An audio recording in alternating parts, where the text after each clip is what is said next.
পড়ছে ঝরে গো, আজ দিবানিসি পড়ছে ঝরে খোদার করুণা। কেন? ও দয়ার নবী এলো, ধন্য হলো সারা জামানা। আজ সে পাই পাড়াই পড়ছে ঝরে খোদার করুণা। আজ সে পাই পাড়াই পড়ছে ঝরে খোদার করুণা। দয়ার নবী এলো, ধন্য হলো সারা জামানা। যে দেখে বলে এমন নবী আর হয়নি হবে না। যে দেখে বলে এমন নবী হয়নি হবে না। ইসকে দিওয়ানা গো সবাই, ইসকে দিওয়ানা নবীজির, ইসকে দিওয়ানা গো সবাই, ইসকে দিওয়ানা।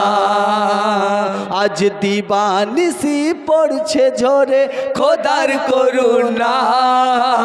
দয়ার নবী এলো, ধন্য হলো সারা জামানা। সুন্দর ছন্দ। আমি গজলের আজ একটি কথা বলতে চাই। নাত রসুল আমরা সবাই শুনি, কিন্তু শোনার মতন আমরা যদি শুনি, আমি তো মনে করি নবীর নাত সবটাই ভালো, সে যে কোনো সুরেই হোক না কেন।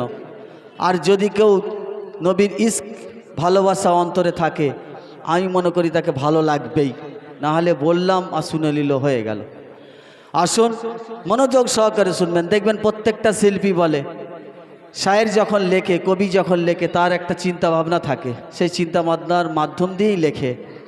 তো আসুন, আলেম ওলামা যত আসেন, ওনারা যে বক্তব্য ওয়াজ আমাদের সামনে করেন, সব হাদিস কোরআন থেকে। আর যে কবি যে শায়ের লেখে, সেও কিন্তু এই হাদিস আর কোরআন থেকে জেনে বুঝে তবেই লেখে, তবেই শিল্পীরা বাজারে প্রচারে আল্লাহ আল্লাহ রসুলের শানে নাত রসুল বলো।